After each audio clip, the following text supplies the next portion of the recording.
Welcome to 06880, the podcast. I'm honored to welcome Tom Scarice back. He's not yet 2 years into his job as superintendent of schools, but made a huge impact with visibility, vision, and your calm, steady communication.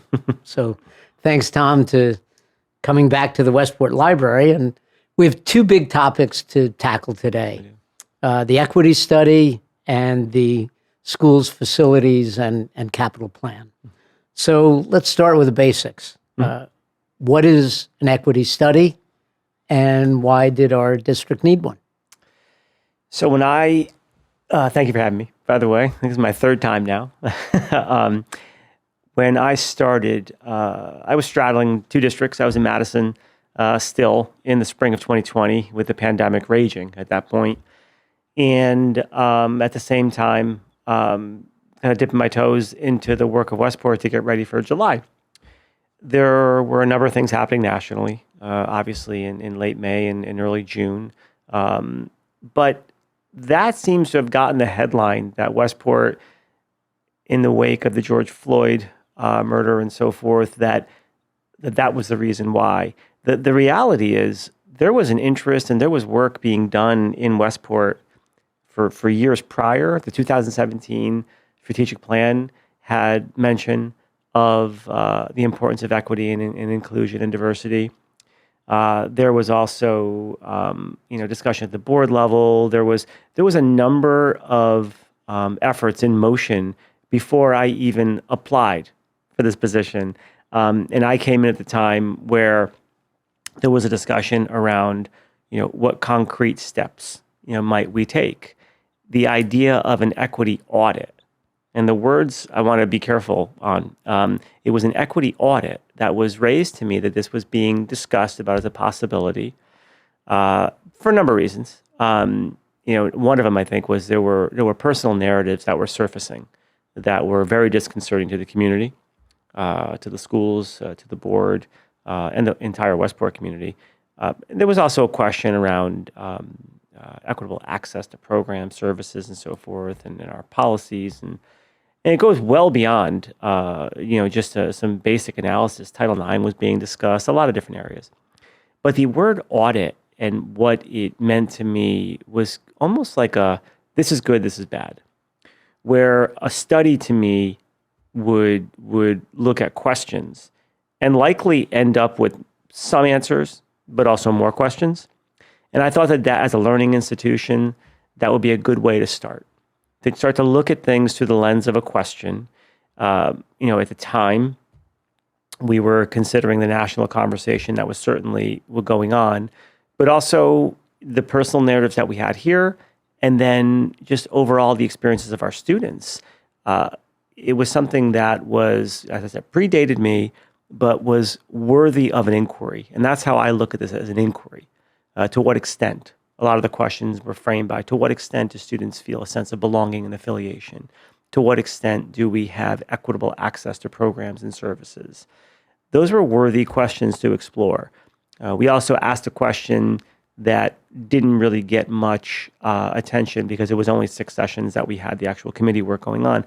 It was, to what extent does our curriculum and instruction plan truly prepare kids for a very diverse global world? Okay? So we know there's evidence of that. Do we know the extent of which?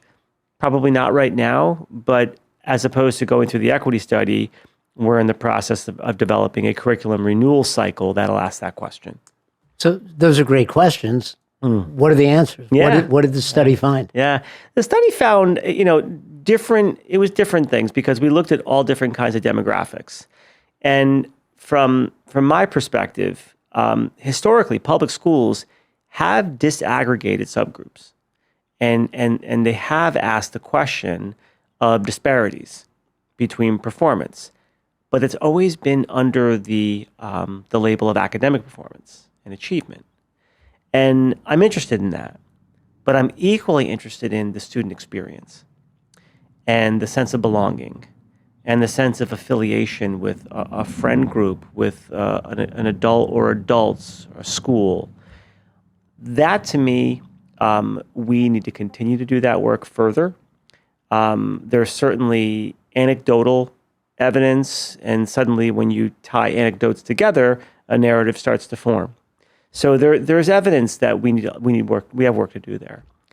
I was really interested in exploring that further because I feel like historically we're always accountable to look at, by federal law, we're accountable to look at the performance of different subgroups.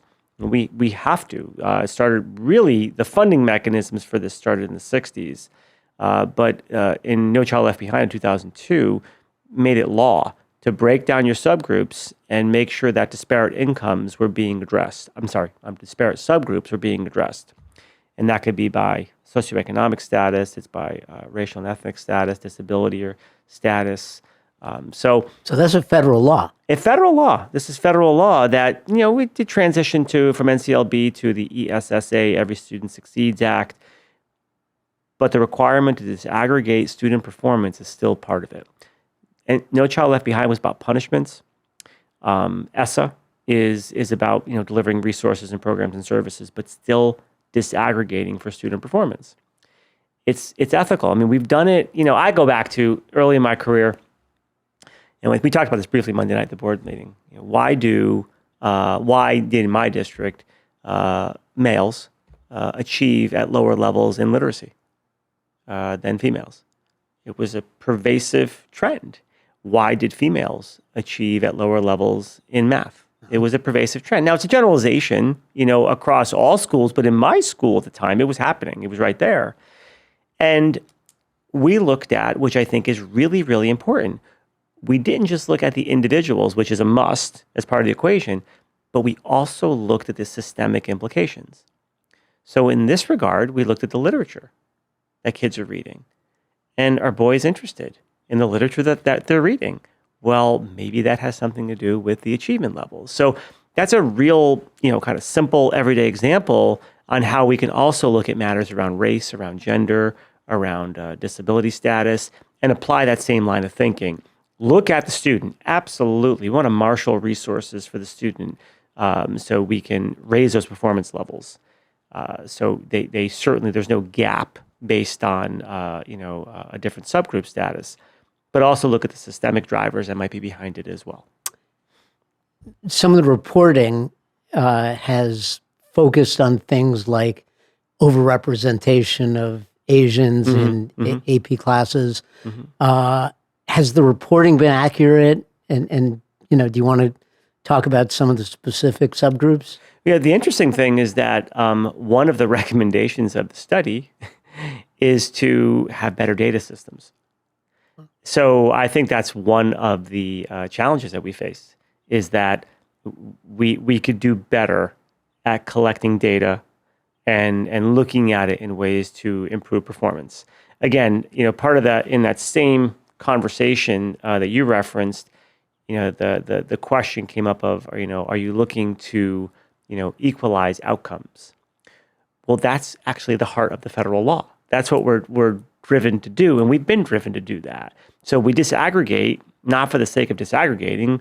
We disaggregate to make sure that the subgroups are not, by the name of the law, left behind. Okay? Now, granted, that law has sunsetted. It's been reauthorized under ESSA, but the same spirit has still held for 20 years. So in that data, it did show, when you broke down different subgroups, it showed some disparities that, that, again, leads to more questions. Well, why? And for us, we're a learning institution, and it's incumbent upon us to answer and to continually try to answer and put things into motion. I don't think, one of the questions that came up was, did we establish a true root cause? No, I don't know if we can pinpoint one root cause. It's almost like asking,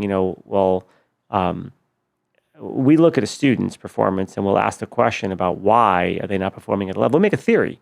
We put it in place, we try it, it's an intervention, and if it works, it's great. We keep moving forward. I don't think we can, we make a theory on a root cause. I don't know if we can actually pinpoint every single root cause. So is it the next step after the release of the study to figure out as many of the whys as you can? I think where necessary, sometimes to establish an intervention pathway, you have to have a why to kind of drive it, or at least a theory on a why. I often go into kind of an if-then thought chain. If we do this, then that'll happen. And if we do this, then that'll happen. Kind of a theory of change, a theory of improvement.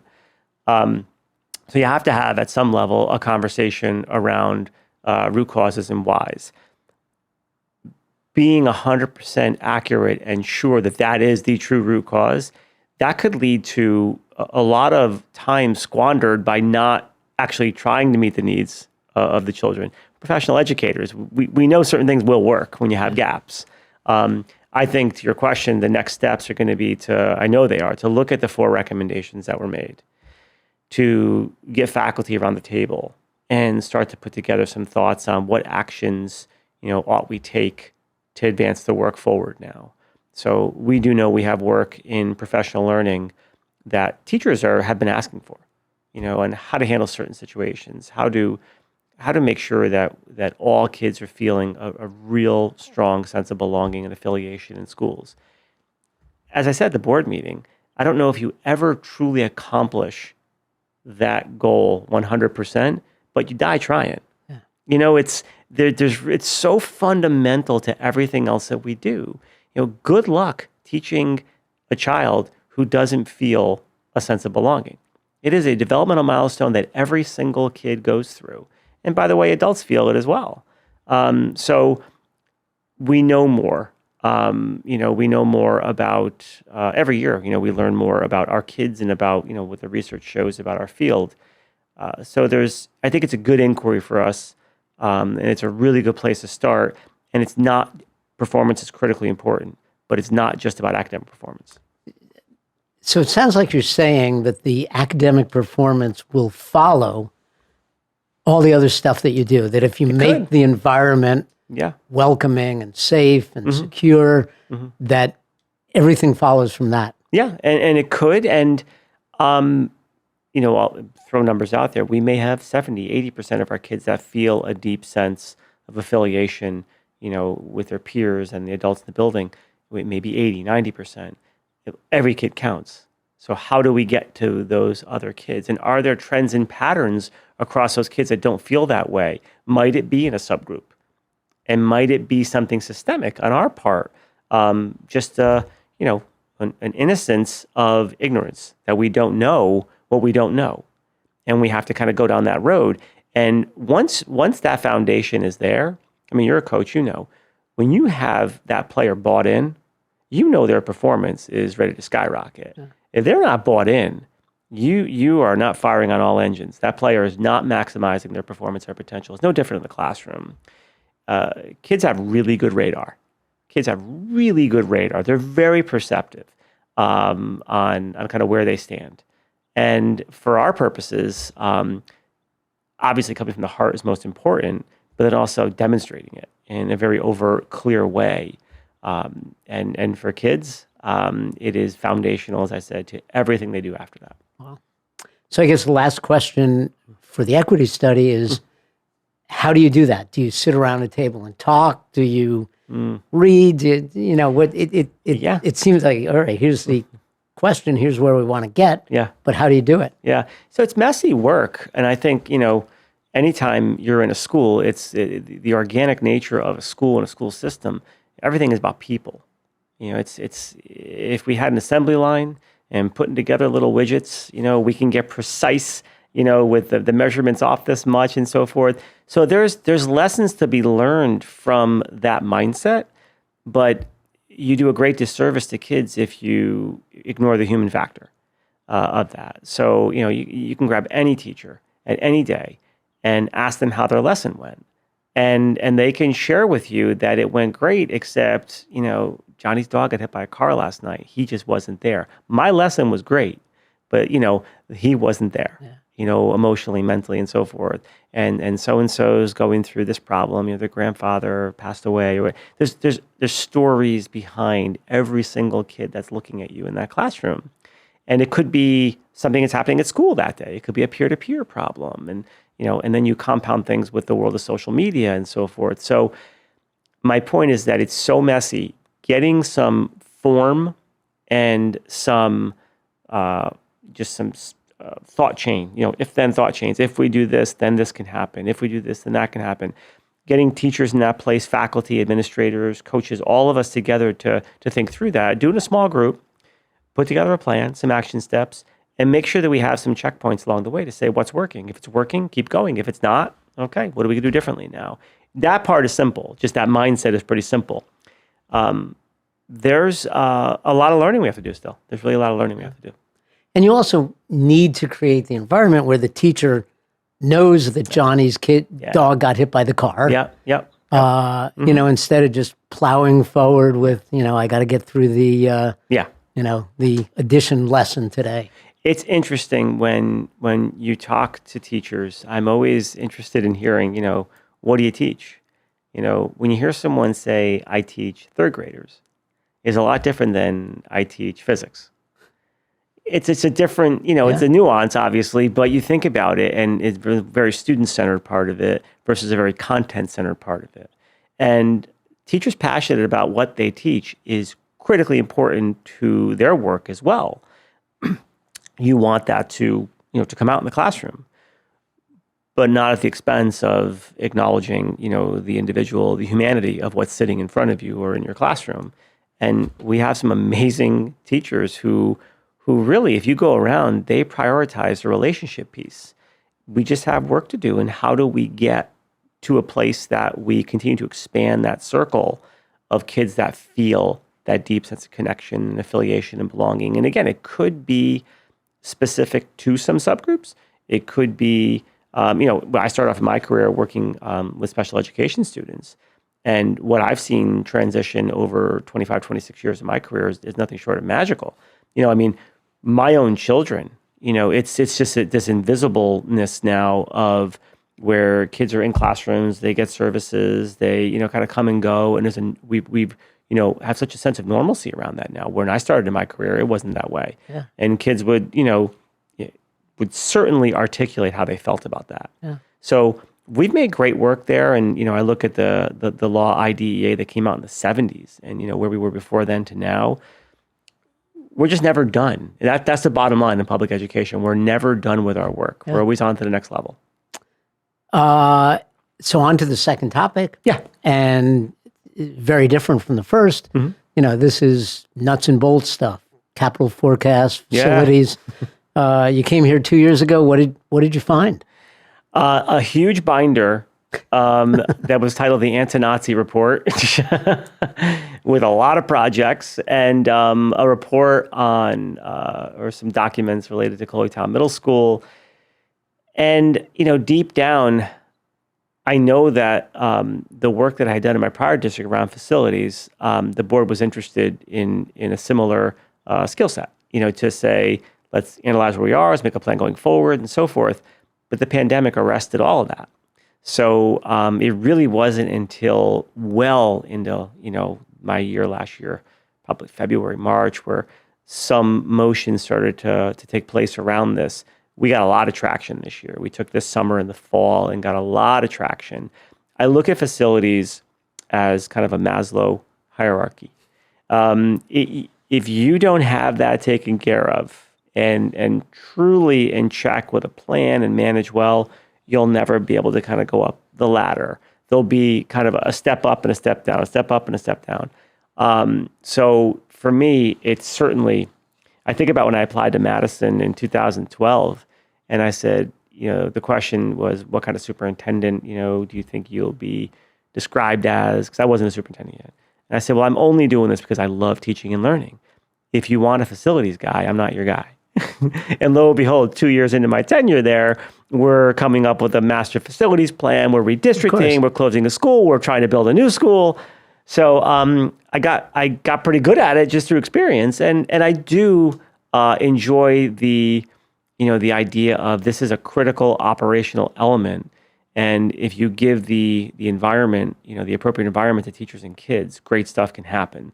So it's invisible, happens behind the scenes. It's almost like an offensive line in football. You only notice it when they're not doing well, But by the same token, we have an opportunity now to really visualize kind of where we're headed as a system. We have some great facilities, and we have a couple that really need some serious attention. And for me, I'm very forward thinking on this. It's benchmark where we are and where are we going to go and what's the plan. So we've been doing a ton of work on this topic. I mean, just a ton. And I feel incredibly confident right now that the community, not just the schools, because this is a community endeavor here, the community is going to be very pleased on the back end of this, kind of where we are with the system. So we've done a good analysis of every building. We know what areas need a little further, exploration. We know what areas are in great shape, and we know what areas really need a holistic solution, a new solution. So I saw you a couple of weeks ago at Long Lots, yes, my alma mater. Yeah. Looked like a great building, Yeah. but Yeah. it's not, huh? No, so a couple of things. You've got an incredibly large building. It's about 109,000 square feet. It's big. Probably 20 to 30,000 square feet are kind of dead space for an elementary school. An auditorium of that size, a gym of that size, it was built in the 50s. I always think about what was it designed for. It was built in the 50s for a junior high model, which is incredibly different instructionally from what we try to do today, where my experience in a junior high, which I went to a junior high, and there's a difference between that and a middle school. My junior high experience was sitting in a row for eight periods a day for 45 minutes and not really moving, sitting and listening to a teacher and then taking notes or whatever. So you can do smaller classrooms and put 20 to 25 kids in there and be efficient and keep things running.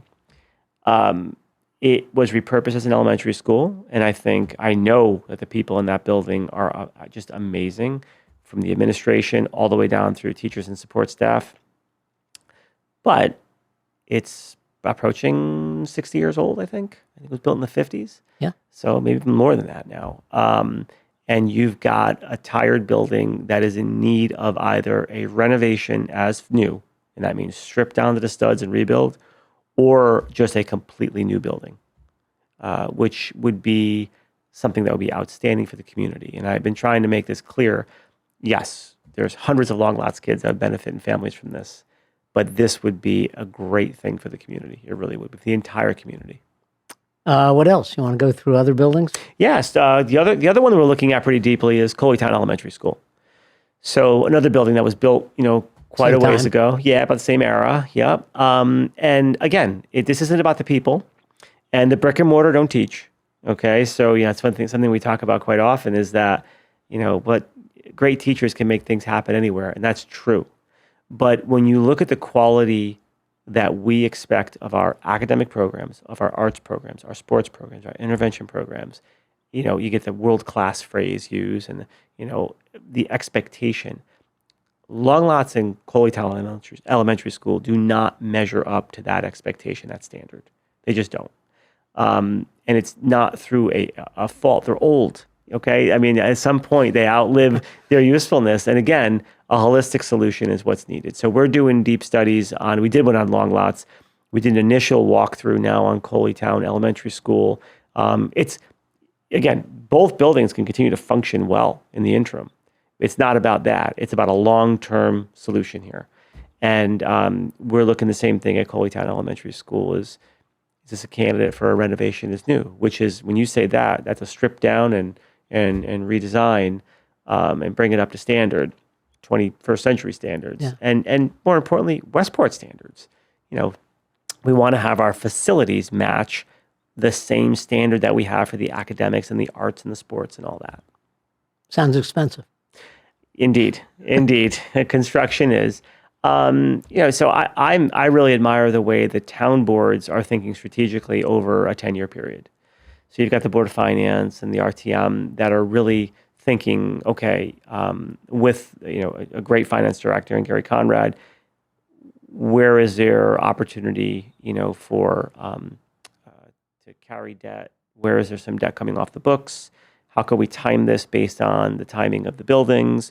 What's urgent at the school level that we really need to attend to? What could wait a couple of years, a little longer?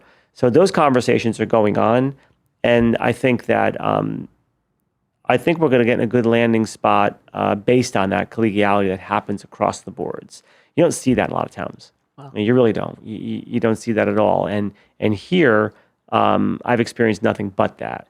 And that could be from the police department, that could be from the Board of Finance, the RTM, from Jim Marpy, and then now to Jen Tooker.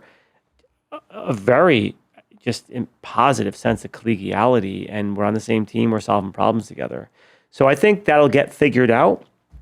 But these are costs that you don't avoid, because if you don't do a holistic solution, you end up doing a maintenance solution incrementally over time. Well, you end up with Coleytown Middle School. No, that's yeah. That could happen at any school if you don't attend to it, I'm sure. The real problem would be you'd invest into maintenance at almost a cost the same as maybe building a new or renovating, and you end up with the same structure that you had. Yeah. So it almost would be a series of Band-Aids. So we would put, a new HVAC system in, new windows, new doors, and you end up with the same exact structure, and there's a lot of problems on top of it, not to mention buildings of those eras. They're very safe and contained right now, but as soon as you start to knock off walls and knock off doors, now you've got materials that you have to be mindful of. So there's a lot to consider. I'm interested in one report that I asked for Long Lots, and that's for the Kim Ambrosio, the principal, Ali Moran, our elementary curriculum coordinator, and Dr. Anthony Buno, assistant super for curriculum instruction.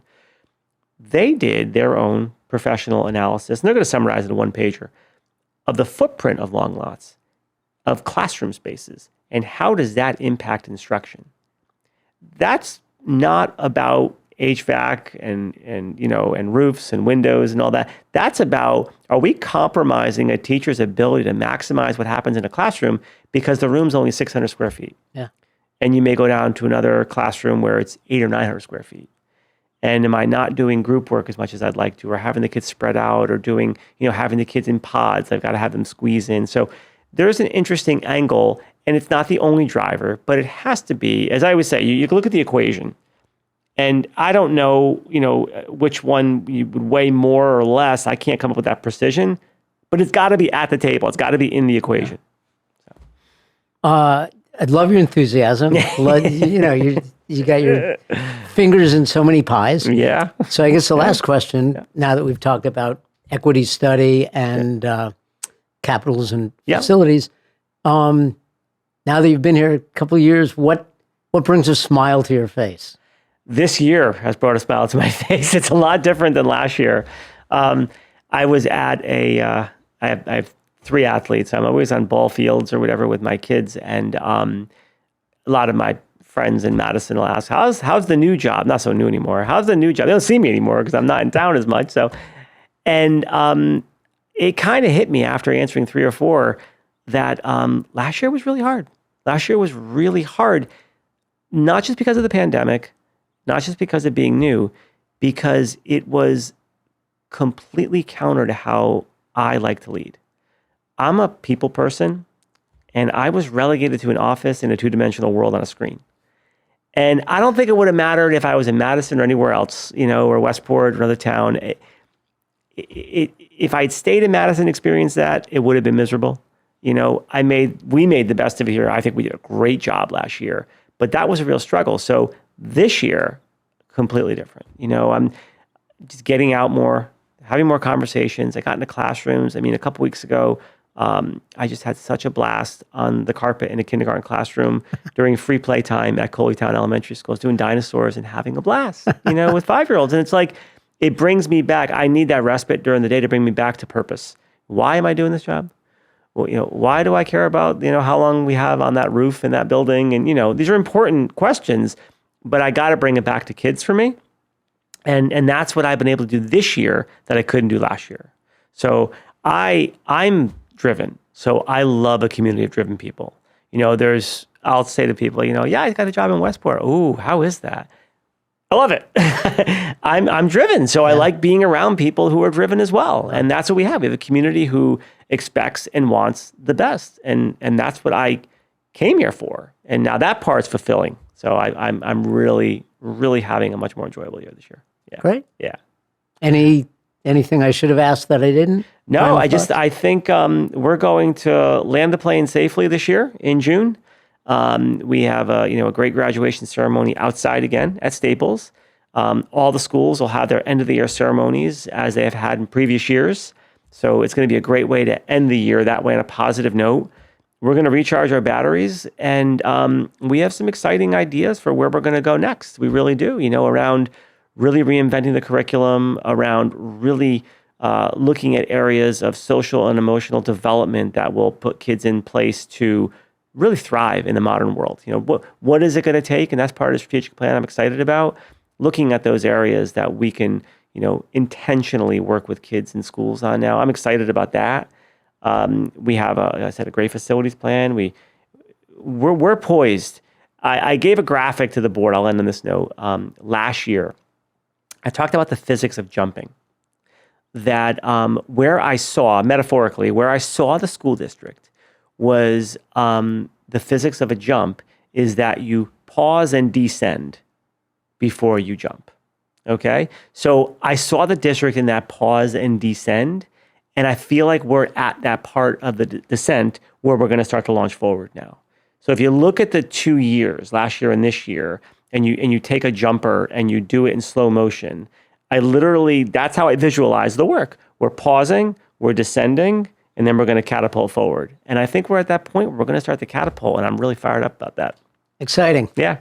And I know you like to communicate, so if you're a Westport resident and you get Tom Scarice's communications, read them. If you don't get them, read them on 06880. So Thank you, Tom, for being here, and we'll jump forward together. Thank you.